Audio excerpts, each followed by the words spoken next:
So in the astrology programs, whether it's one star or the others, they'll give you the one star.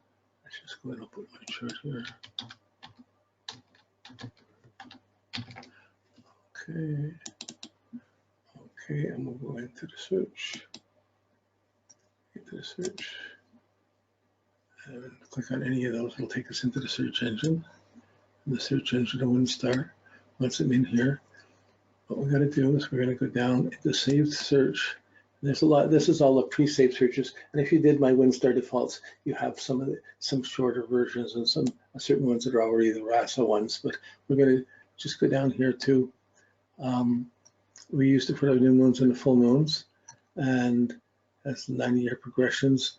Okay, we'll just use it 90-year progressions. We'll go in, and here's the 90-year progressions. It puts everything. Every planet. It's too much. It's all confused, all mixed up. So we go up into this re-enter the search. Okay, so we have it printed out the 90-year thing of everything, and I went up to re-enter search. The re-enter search comes up, and you'll see it's progressed to natal for the moon, progressed to natal for the planets, to the target planets, and the progress to progress. So we're going to take out and delete this. It's only deleting the routine. Those routines are formats over here.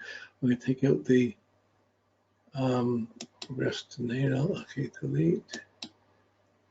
Okay, and we're still left with the progressed moon. Okay, so we're going to edit this. The progressed natal is the moon to the planets. We're going to leave the sign ingresses and the house ingresses. I'm going to put the true node on there, but we're going to do the examples. We're not going to look at the moon. We're looking at the ascendant. I did mine. Okay, I'm going to do mine for the MC because this is the MC and the IC. So I want the IC, but it only does the MC. So we'll get the MC, and I'll know where if it says conjunction on the MC, it'll be an opposition. Where it says opposition, it'll be conjunction, like that. Okay, but this is what you can get from how you have to work with matrix. Then it has to all the planets and to the angles themselves.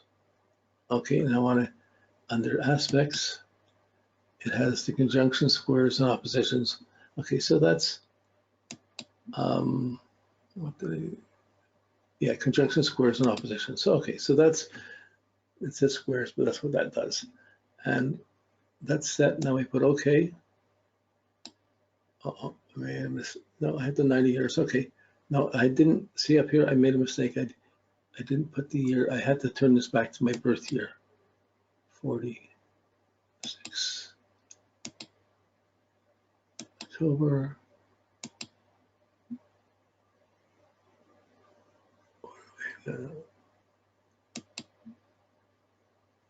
17. Okay, there we go. And I'm just going to have to put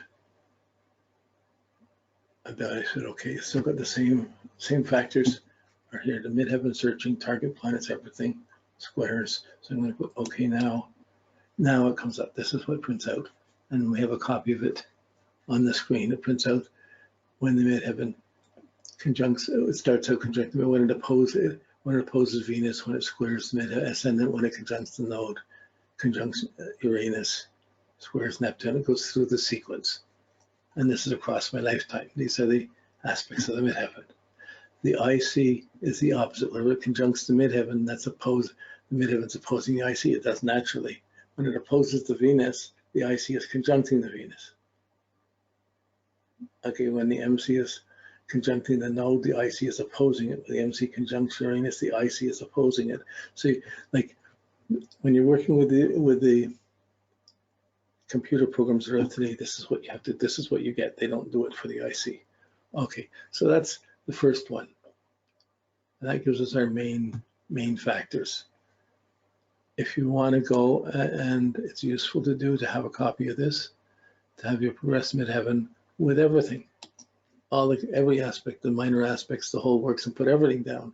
To do that, we go back into re-enter the search. It comes up, and then we're going to edit it. We got the edit. We just go up to the aspect factors, and the aspect factors up to the top. Standard aspects. Ptolemy would give you conjunctions, sextiles, squares, opposite trines, and oppositions, and nothing else. This gives us what's generally considered standard. And then we just would everything else stays the same here.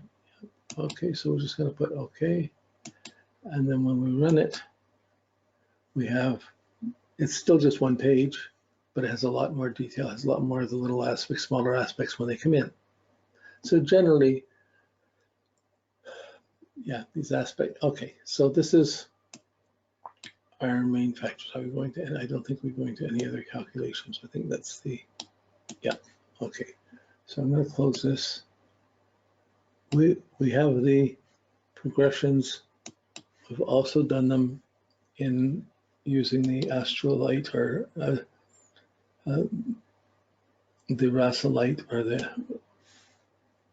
my program, which I'm hoping to get. Right now it's not available because it's got some glitches and idiosyncrasies. They got to be fixed, and I'm hoping to put it together as a new program, as new apps and stuff in over the next year or so. So just have to find a team of people who want to work on this. You got to get a couple of programmers and a mathematician and then put it back together. So okay, this is my and my program does the IC and it puts it down. This one I've done every degree, the interval every degree. It allows me to put a plan, put it for you so I can study a degree at a time. And it puts the conjunctions. It also includes the pentans, the sign of the zodiac, the pentans, the subpentans, and the hexagrams, lines, hexagrams, lines, hexagrams. So you know all this. Okay, so and this is a 4-page printout. Just and this includes all the aspects, but it's just to organize it well and allows it to go by degrees. So it gives me the time when it changes signs. So here we go. Let's go.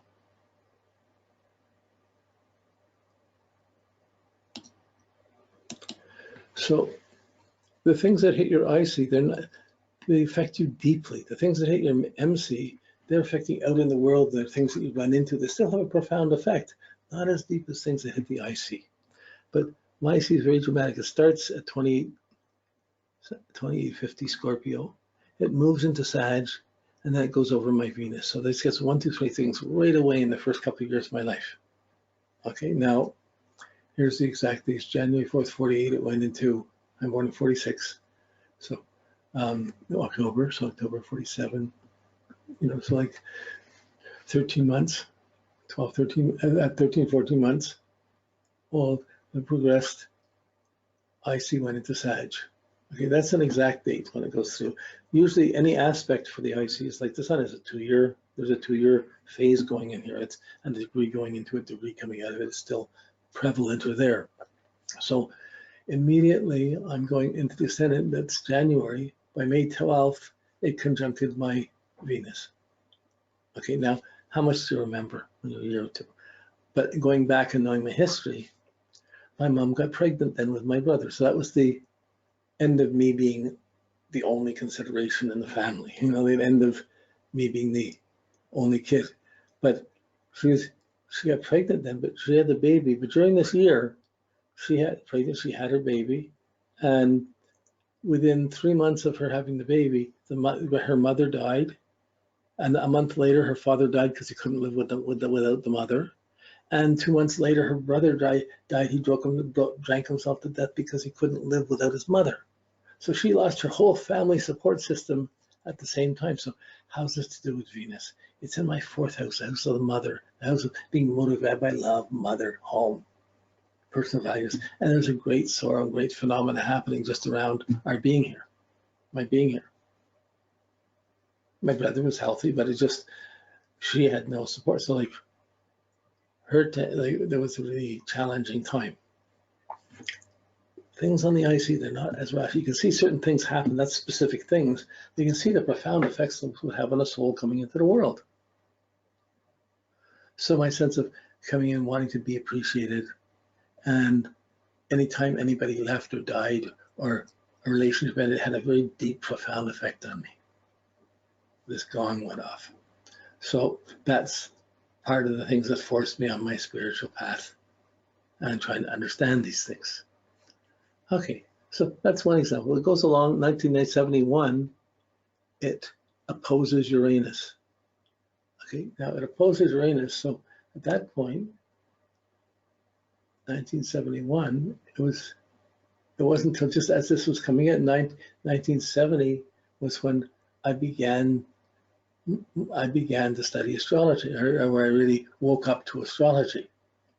But when it opposed it by June of 71, I think I had registered myself as I really established myself as, I registered it as a business, I set it up, and I established myself as an astrologer. So my midheaven was conjuncting the IC, the Uranus, and it was a breakthrough, go for it. See that in the midheaven. But the IC, it was, even at the time, it wasn't necessarily the most practical thing, but until then I traveled around the world. I'd been places I hadn't really been anchored or responsible or had a job. So it really was a change of my perspective and my motivation, because I'd been living more philosophically or traveling or contemplating or procrastinating or whatever. That was the wake-up call. That was a turning point. That was a big turning point. 71. Now, it went along, went into Capricorn. Okay, on my, when I'm working this lets me organize to show you. When you work it, you really have a more detailed one here. Went into Capricorn 1980. Okay, 1980.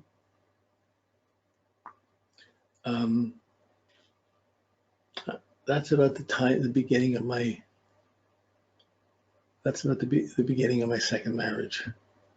But really, I was really working. It really motivated to build up the astrology, be teaching, and holding things together. But I was very busy in astrology, but it was a really Saturnine element, taking on responsibilities at that time. Moved along, and it wasn't the most noticeable time. Was when it opposed the moon in 2002. Whoa. So, and I came back to Canada to be studying astrology. That's part of that anchor to stop traveling. Then 2002, just go ahead here.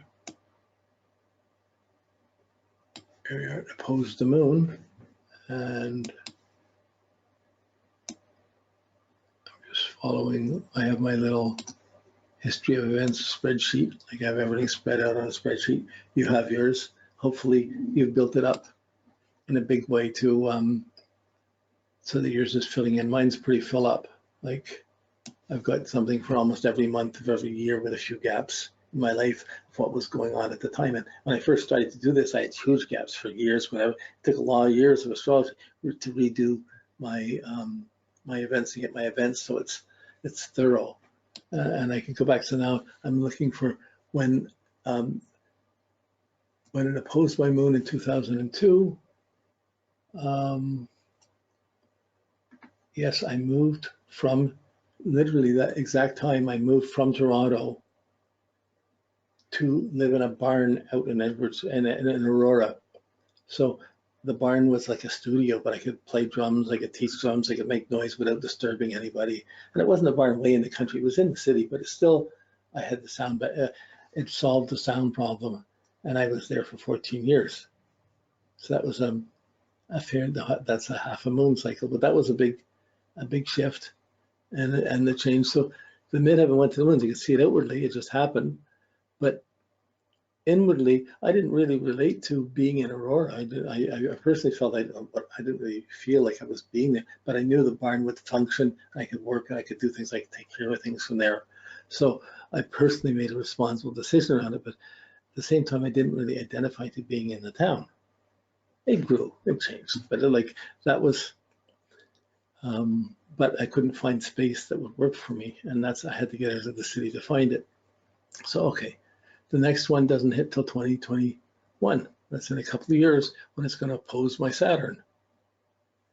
Whoa, I don't know what that is, but I'll be finished the webinar series and finish the classes, and that will be done. So the midheaven's conjuncting it, so it's a completion of things. But the IC, it's in Aquarius. It's what motivates me, and I think, sorry.